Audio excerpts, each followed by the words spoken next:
May buntag mga kaigsunan. Mayong adlaw sa Sabado atong tanan og ikalipay kayo nato sa ini nga kagayonan karon nakahimo kita pag-ako ka walay kakulian. God give us a good weather. Mayo ang tempo, mayo ang panahon ug nakahimo kita pagtapos. O kami nagikan sa Bukidnon, kami ni Mr. Moreno Bayan, gahapon gikan kami sa Bukidnon. O niya may nakatulog niya sa famous na hotel. O salamat kami. Ako nagtanaw sa ato ang mga pamilya na mipaluyog sa buhat. Mipaluyog sa kabalawran sa Ginoo, mituman sa kabalawran sa Ginoo. Ako nakita ang pamilya ni Relio Cabol, uban pa, diri sa Cagayan, uban pa diri sa Iligan, sa Maranding, o nagpaluyog gayon. Yun ang Ginoo, nabasahan nato sa Daniel 12, ingon siya, si kinsa katong nakahimo og pagkabig og dako, nakahimo pagkabig sa iyang pamilya, sama siya sa bituon sa langit nga nagsiga, nagdinaan. Nakita na to. At I will come, kita, idayan sa Ginoo nga to ang gasa ikan sa ato ang pagtuman siyang kabalawran. So, ako kay kong kalipay mga kigsunan o muna nga nilita malimot itudlo yun nato. Itudlo nato sa itong pamilya amang kabalawran sa Ginoo kaysa diha mamalawa sila and luwas kita.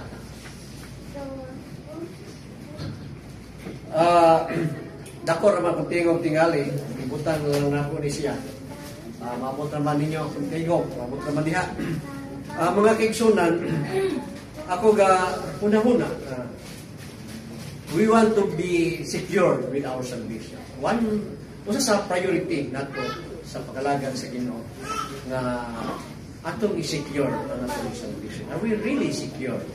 Or our salvation having a security? Nabay seguridad atong kalusan. Our hope for salvation is really secured. Our hope, our wish, our thinking, plan, or work, no?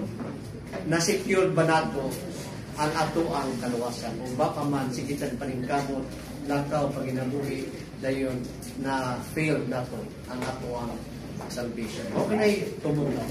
Doon na mubalik ang Ginoo sama sa mga message ganiha o mga announcement. We are in a conflict. We are in a conflict world government. No? Our world government, no? Ang mga nasod na ito nga nag-relight na yung mga conflict sa ilang pagdumana. The same is true with our nation has also a conflict. So, but we are now preparing Islam, our gift ng atong mga gasa na mahimutang kings of kings, praise and praise. Praise of praise. So magadala ako ninyo o tampo sa pagtuon sa ako ang gigahin na pagtuon nato sa pagdasig sa tasangsa kanato na equip kita sa atong pagtuon. Ang uluhan ini ginalig salvation security. Do we have salvation security? Ano may salvation security? No, there are some of us, some other or other religious group na nag-wish po sila ng salvation. But ilang salvation dili pa uban maklaro. Some will not found in the words or in the laws of God. So salvation security. Muna ito di-aninaw kami. Salvation is not a mere ordinary things. Ang salvation dili ordinaryo lang kabutan mo nang natay diri usa nato kabutan is not an ordinary thing for good only for 1 week, salvation good only for 3 months, 6 months, or salvation good only for 5 or 10 years, and then after that a miss no wala na manawan kay dila also nga nakakupot na sa kamatuoran sa kaluwasan pero naunlaw. Na mga converted nato kaniadto nabautismuhan na apan sa 5 ka tuig ng pagsimba o sa 3 ka tuig nagkaluya. ang uban nato dili na mo. Now, saan mo ba? Will not found now. Cannot be found now. Saan mo awar mo? Wala makita. Ang ubang mga pamilya, membro, talibagbag na. May balik na sa pagbisyo, may balik na sa pagsupak-supak. Pero ang Ginoo gatanaw. Siya katon lamang nga makita nako nasulat sa Biblia. Ato basa ko ning Daniel 12, no? Daniel 12. Daniel 12. Daniel 12. Kini siya mayo kini nga pagkuan sa Ginoo, pagpaybaw ni Daniel. Si Daniel usa ka propeta kini siya na gitanyagan po sa Ginoo, ipakita sa mga pagtulunan, mga timainlahan sa mga butang na may dabo sa kalibutan, hindi doon na mubalik ang Ginoo. Daniel 12, versikulo 2, versikulo 1. Now, we start the statement sa Daniel 12. And at the time, your people shall be delivered. Ngayon ang Ginoo, unya Daniel, moabot ang panahon nga ang imong mga katawan igahatag, no? Asa man ihatag? And everyone who is found written in the book, si kinsa katong ngalan nga nakita nga gisulat sa libro sa Kinubri. And many of those who sleep, o daghan sa uban nga nagatulog sa kamatayon, in dust on the earth, sa lalong sa yuta, shall awake. Sila pagkapukaon, some to everlasting life. So, eternal life. Gwapo ka. So, muna itong nanaon nun. Ang uban ka na ito, di makakalip ka yan. Mga tulong kita sa abog, may tabo, mga disgrasya. Kay tao na ta, wala patatagay sa Ginoo sa atong gas. So, mga tulong kita. Pero, sa dihang mabanhaw na, shall be awake sang ngadto sa kinabuhing way katapusan. Gwapo. Sang to shame ang uban ngadto sa kaulaw o ang everlasting contempt. That is everlasting contempt, that is punishment of the lake of fire. Ikulinan na tayo. Wala nang nakita yung ngalan dito. Nakita ka ron dito. So, inana. So, muna itong aninaw, mga kaigsona. Dahil, kung basahon na ito ang 1 Pedro 4:17, yun ang 1 Pedro 4:17 siya, maabot ang panahon nga ang paghukom o pagpili. Maabot ang panahon di ang paghagpat sa kaluwasan diha buhaton sa balay sa Ginoo, diha sa church. Ang balay sa Ginoo mo church. Maabot ang panahon nga ang Ginoo mag-pili, mag-ukay, mag-evaluate, mag-validate diha sa iglesia o diha sa simbahan. Kung basahon nimo ni tekstuhan, gingon siya, kay kung ang nasa sulod sa simbahan halisod magani makuha, ma-qualify, no? Diya man magbisi ang Ginoo pag hagpat sa kaluwasan, diya man sa sulod. Halisod magani. How much more ang katong wala masud sa simbahan? When do you know that you are in the church? Kano sa mo naibaw? Asa mo na, kano sa mo naibaw? Kano sa mo naibaw nga kamo na sa iglesia? Ako na mo membro ko sa membro. For a long time period of time, you are wala ni maklaruha ang imong pagka-membro. That would be nothing, no? Why useless, no? So siguro na to ang atong muna nga ang Pilipos 2 nagsulti nga kamo nga mga hindi gugma kung mga kaigsunan kugihin ninyo ang iyong kaluwasan nga dunay kahadlok o pagkurog. So siguro yun. So nakita na to mga kaigsunan. So muna ngingon siya kung lisod man gani ang suod sa simbahan, unsa pa ka ang wa masuod sa simbahan or ang wa ma-convert. Na hindi ginaw nga na-convert ka. So either ka nakadawat ka sa gasa sa Holy Spirit. Ang gasa sa Holy Spirit, ang Holy Spirit mo mo, that is a sign or a seal of yourself that God would redeem you the eternal life. Kung naka ng Espiritu, gaamag na siya, no? Masahaw na nimo na sa Episo, no? Gaamag na siya. Then ang Ginoo makita siya ng gaamag, then God will redeem you to eternal life. Alitan ka sa kinabuhi mo ng katapusan. So, ang Holy Spirit ang problema. Diha man na makuha kung mabutismuhan ka. Wala kang kay butismo. So, nakalas ang panahon sa kataasing pag-uban-uban. Wala kang kabutismo. Pero sa mga magpabutismo. So, mga kiksan, ato nang gikwenta, no? Salvation is not a turning years. Nga, nabitay nagsakit, katamingan ka ikaw, yung sakit mo na, yan sa doktor, 5 years na ka, 3 years na ka,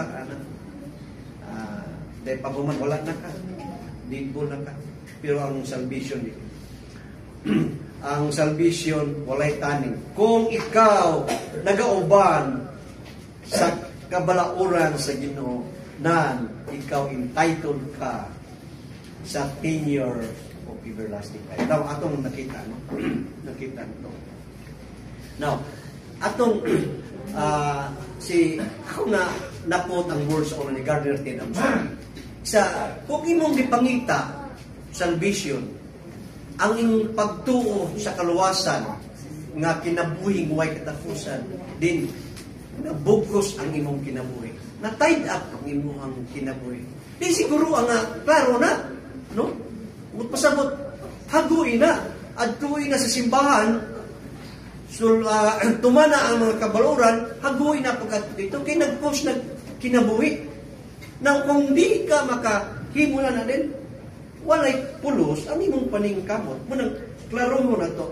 Muna nga, na ay mga reliyon ron, lain-lain ng grupo. Klase o doktrina, no? Kanang bingon ang uban nga, Brad, wala naman na diha. Ako ginap sa kong kauban. Wala naman na, basahan ng Galacia kanang uban. Galacia 1. Di ba, wala naman tanang balaod? No.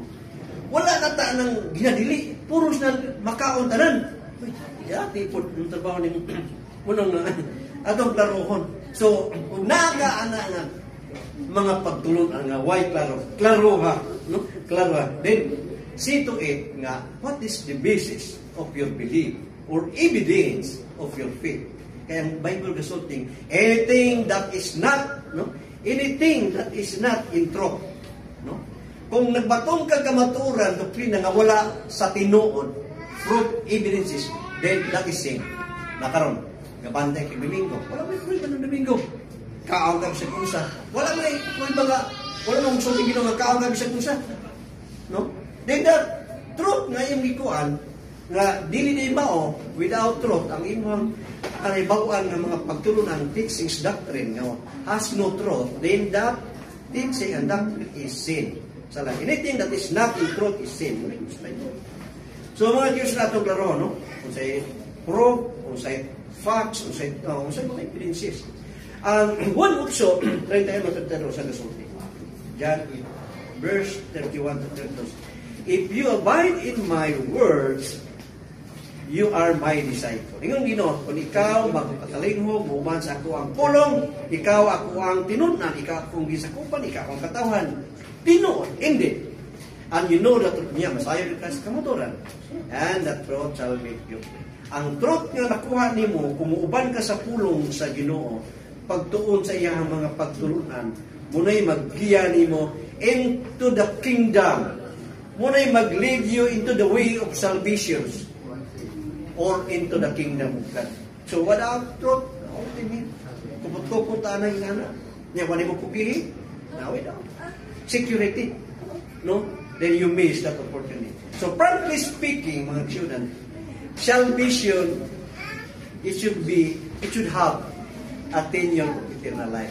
Magkunahuna ganay kang pagto, hagoy na, kanang pagto o kaluwasan nga na saan o kinabuhi, way katapusan. So, sama po na ng trabaho. Naka naman na trabaho sa ta. Maniguro kita na 10 years our services, no? At least, kung sa gobyerno, covered by GSIS, no? Civil service, no? At least, pasar ka sa civil service exam. Eh, pag na kay civil service exam, pag-abot niya sa trabaho sa gobyerno, di ka tantangon. Di ka mataktakin, covered ka sa law sa civil service. So, 10 years of service, siguro ka. Then, na yung mga insurance benefits. Pero magtrabaho, gani kang wala insurance benefits, Pag abot sa okay, wa man ay kay item ridoy, tanggal ka. So, ang imong trabaho na grad sara ka tuig, wala na kay trabaho, lakaw-lakaw na. So, muna siguro na to. Nga ang atong pag-ari sa ato ang sa atubang na to Ginoo should have a coverage of 10 years of eternal life. No? Siguruan nga dunay nagkupot siya o kinabuhing way katapusan. So, inana mga igsoon. 1 Corinthians 10:12, no? 1 Corinthians 10:12. Na may kumpiyansa lang. 1 Corinthians. Therefore, let him who think he stands. Tanawa mga igsoon. Katong nga nagtindog na iyang ginahuna, nga siya okay, maayo na, nasuod siya na, then, tanawa, so siya, lest he falls. Base niloon siya matagak. So, may pagkasiguran, kamu nga na diha sa inyong katungod, ako ni siya, wa, makasuod sa requirements sa Ginoo, dugay na ka, klaro ha. Therefore, let him who thinks siya nga nagnahuna natin rin, dagan sa ito ang misuod na nagnahuna nga, sure na, pero wala di ay makumplito. So, you miss the security of your salvation. So, yung anak, mga kibsan, no, ba man sa kadugay na itong pagsimba-simba, wa manoon kakaabot sa pagpasar sa kaluwasan. Ang basahan yung first Thessalonica. Kana, ako lang pagkaninaw. First Thessalonica 4. No? First Thessalonian chapter 4, verse, kanang chapter 4, nagsulti siya. Nagsulti siya ng Ginoo nga. Ang mga patay, dili maguna. Inikabot sa Ginoo, ang mga patay, ang mga buhi, amen, no? Inikabot sa Ginoo, ang mga buhi, dili maguna pagtagpo sa Ginoo. Kaya Ginoo mang Ginoo, na inikabot sa Ginoo, kita pagasaklawon, o kita mukaya, no? Mukaya uban, Kristo ang kitagbo diya sa panganuran. So, at the time na Jesus Christ mo appear na siya sa clouds, no? Ato siya tagpot sugaton hangop. Sama po nung hangop sa itong mga atong pamilya nga doon na mo kita kabantay mo mga ng atong mga members pamilya nga mag-abot, maghangop, magapos. So how much more to Jesus Christ? Lord, thank you Lord, napot na yun. No? Thank you Lord. Sa kataas na mong antos sakit, nagkuhan, balatian nga puting daghan ang ipati. Thank you, Lord. So, matod pa ni Papakaryo, akong yun, sa kanang mga tulog ka doon pa, habog ikan sa kuha, abuton ko na lupad. So, muna, sa kaikag ni mo, abuton ni mo, lupad, o makitagbo ka sa Ginoo, mugakos ka. Muna usahay, doon natin mga questions of tugliman. Sama sa gikog ni Mr. Miririt nga, gadambo siya, na sa diha mo, tagbo na siya sa Ginoo, uban ko nung dili ka, mas dili ka. Lupad na to, lupad ta butagbo sa Ginoo, dili ta kalupad, pagkapakapa. Kaya nga no, kulangan ta sa atong pagtuo, atong pagtuo dili kumplito. So nakita na to, nga mulupad o gapos, ang uban nakagapos. Pero likaya na to, nga unta, kita tanan, makalupad, makagakos ni Jesus Christ diya sa kapanganuran. So muna'y atong gitanaw mga Kristo. So, Matthew 6:23, naging isa, seek ye first the kingdom of God. Pangitaan niyo ang gingarihan sa Ginoo and His righteousness, and all these things shall be added unto you. Kalangin mo mga pangalis na buhay, kaya di malas ng yun na usahay. Wala itakabatulog health. Nga ko ang igsuon, kaniadto, wala, di sa kabati kalimpay sa anong health condition. Sa pagkataon niya, nagbatong siya balatian. Na-inborn na ba rin? So, kanang ipangandoy sa tulig suong, ipangandoy nga makabatog maayo nga health condition. Dili nato na siya makuha diya-diya dayon. Kaya wala man moabot ang panahon pasko. But the time will come, unahan na ng gingarian, kay kanang eternal life, pa na imong ibati nga wa na maayo yung sakit, sige kang gaantos, alidan ka na, ilisdan ko na. So, in just a one twinkle of your eyes, no? Twinkling of your eye, then that immortal body that mortal body will be changed into immortal. Kanang imong lawas nga dugo maalid-an na kana. So mo kana. Seek ye first the kingdom of God and His righteousness. Unsa man nga righteousness? Dili righteousness sa tao ha. Ang Ginoo gisulti, His righteousness dili righteousness sa tao. Ang righteousness sa tao gingalan na kanang unya-unya lang. Unya-unya. Si matadong, unya na. That's righteousness. Man. Dong, unsa man ka? Kanana mo ato ka karon. Simba. Simba lang mo. Or, mingon nga, dire lang ko sa balay. Di lang ko masimba. Dahil ako manghilap sa ako isika tao. Wala man po ko mangaway. Wala mo ko mangaway. Ako mga paningkamutan. Ako maningkugi. Dire lang ko. Pundo. That is righteousness of man. No? Di na ka matog simba, di ka matog pista, righteousness. But don't you know, ang James, ang sorte, your faith is not complete because when you have faith, the laws of God and that without work, then that faith is useless. So, ang iyong sino, faith with work. So, kita, nga na ipagto, kinalang na ibuhat. Kay ba pa man, tuutan niya way buhat, palpak lang gihapon. No?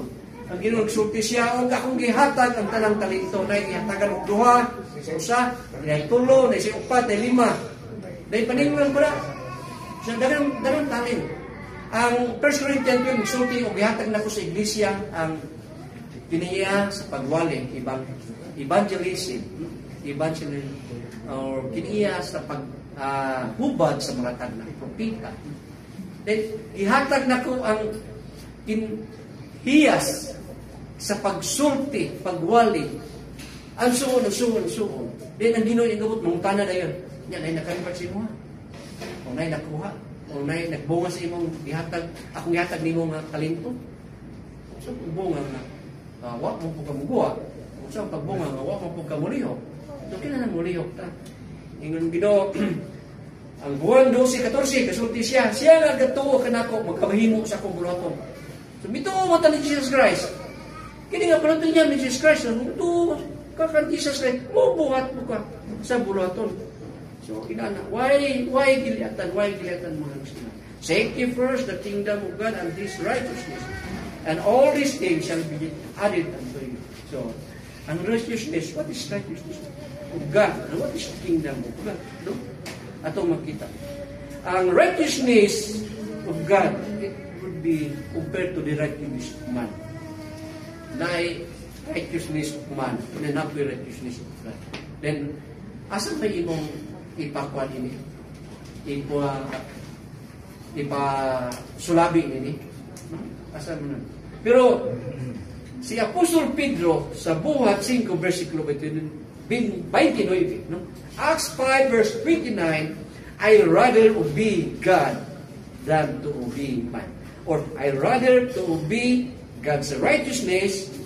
God's righteousness. O takibaw. O pamukibaw. I rather to obey God's righteousness than to obey the righteousness of men. Dili lang ko, di lang ko mulakaw. Kamu lang diha. Kamu lang paghimong din. Training. Di lang ko pa. That is righteousness of man. The righteousness of God, mao nga mulihok ta. Muna yun ni Apostol Pedro. Ako magatuman ako sa pagkamaayo sa bulaton sa Ginoo, righteousness of God than the righteous, or to obey the righteousness of men. So that is compulsory to us, no? Psalms 119, verse 142. Righteousness of God is on truth.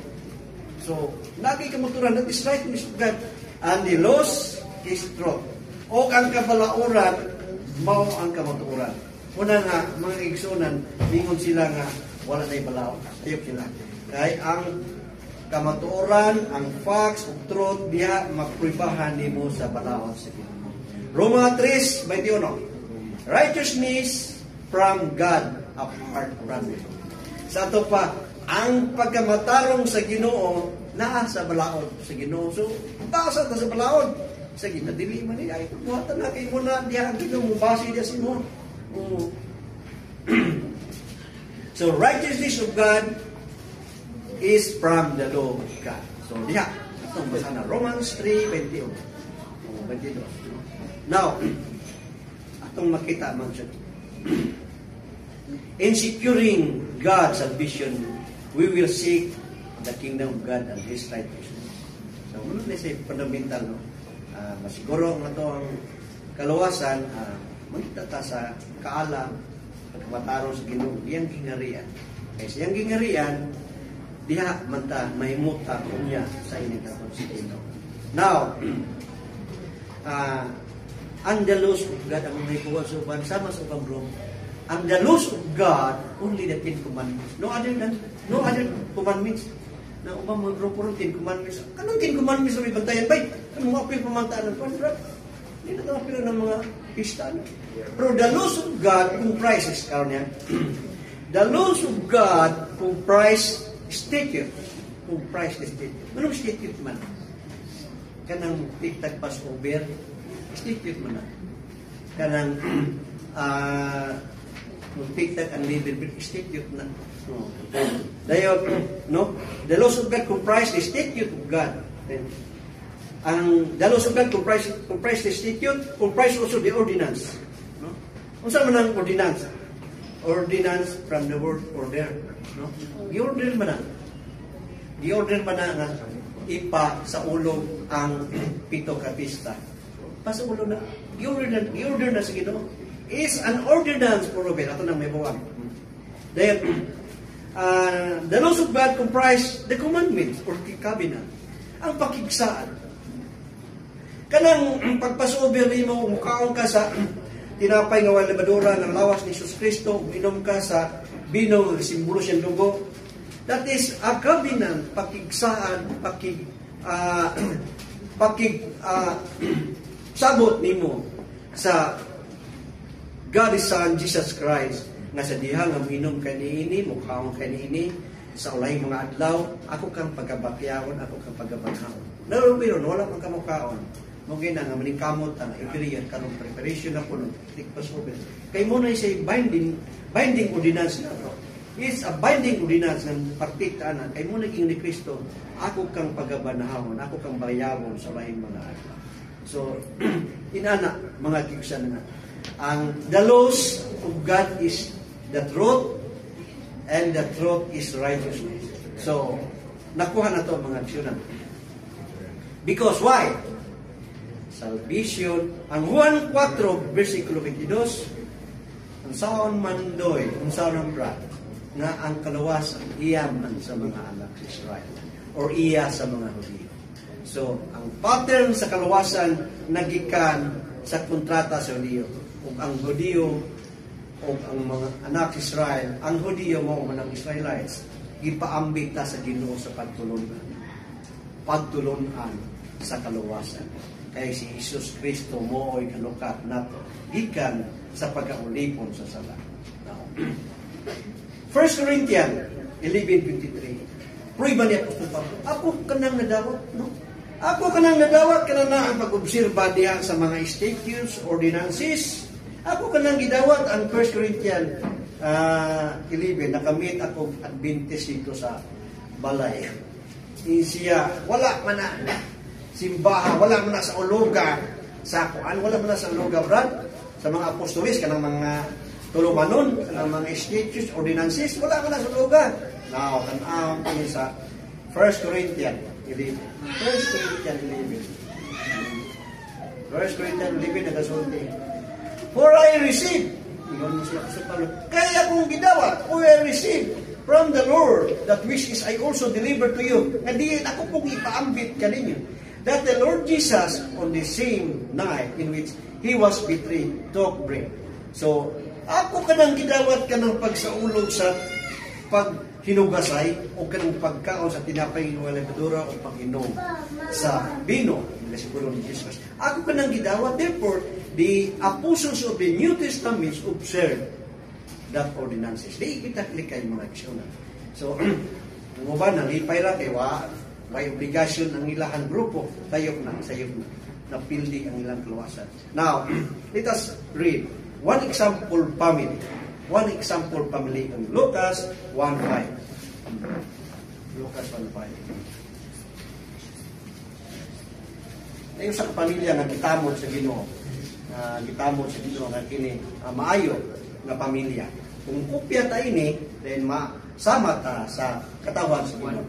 There was in the days of Herod, hari si Herod, hari sa Judea sa una si Herod, the king of Judea, a certain priest named Zachariah, usa ka pari, maghalad, or usa ka pastor or priest, Zachariah ang iyang ngalan, of the divisions of Abia, sa linya sa maghalad ni Abia. His wife was of the daughters of Aaron, ang iyang anak, asawa niya, anak ni Aaron, and her name was Elizabeth. Elizabeth mo ning inahan ni John the Baptist. No? And they were both righteous. Now, nakita na to ang righteousness sa Ginoo. I-apply na, no? And they were both righteous before God, walking in the commandments. Commandments. And ordinances. Mga tulumanon na kining isuolog sa mga Israelhanon. Of the Lord blameless. Nga tos Ginoo nga way pagkasidya. Way pagkasidya din. We know that their salvation is being secured already. Na-secure din ang ilahang. Na-secure na gyud ang ilahang kaluwasan.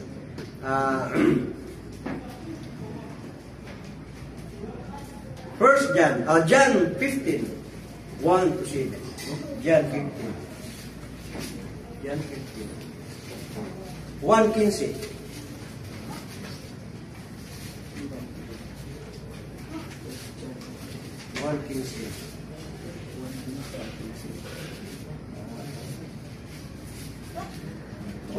Versikulo 1 to 7. Yun Ginoo. I am the true vine. Ako ang tinuod nga paras, tinuod nga kahoy.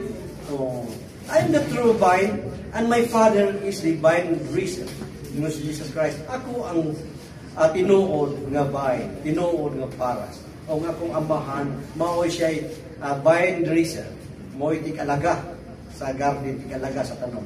Every branch in me that does not bear fruit, He takes away. O ang mga sanga, every branch in me, o mga sanga, aniya kanako, niya dili gahatag o bunga, ang amahan, magatangtang o magaputol. And every branch that bears fruit, o ang kanang ubang mga sanga, na naghatag o bunga, He prunes, yakiningi kuhaan o mga daot, that it may bear more fruit, aron makabunga pag-ayo. So, kita na to. Ang dalang pa na to, Jesus Christ. Si Jesus Christ, we are the body of Jesus Christ. Jesus Christ is the church. The head of the church. We are the church. Kita ang church. And the head of the church, Jesus Christ. Ngayon siya, ako ang paras. Ako ang original nga kahoy. No? Kahoy.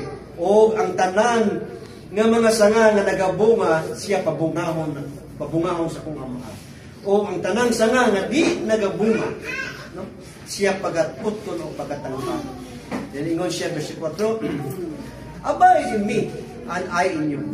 Sumunod mo kanako, sa mga pulong sa Ginoo, sa Juan 22, sa panabasahan ganiha, ang mga pulong sa abide in me, iyang ipatuman, no?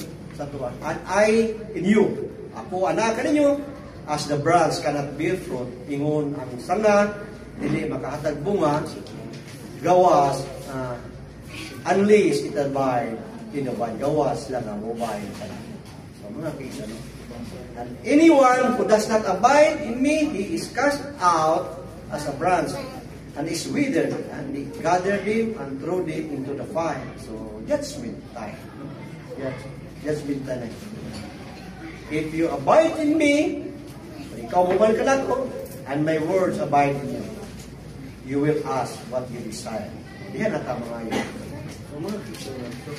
Malipay kayo ta, kining pahimanglo sa Ginoo, makapahimpit kanato sa pagsiguro sa atong kaluwasan.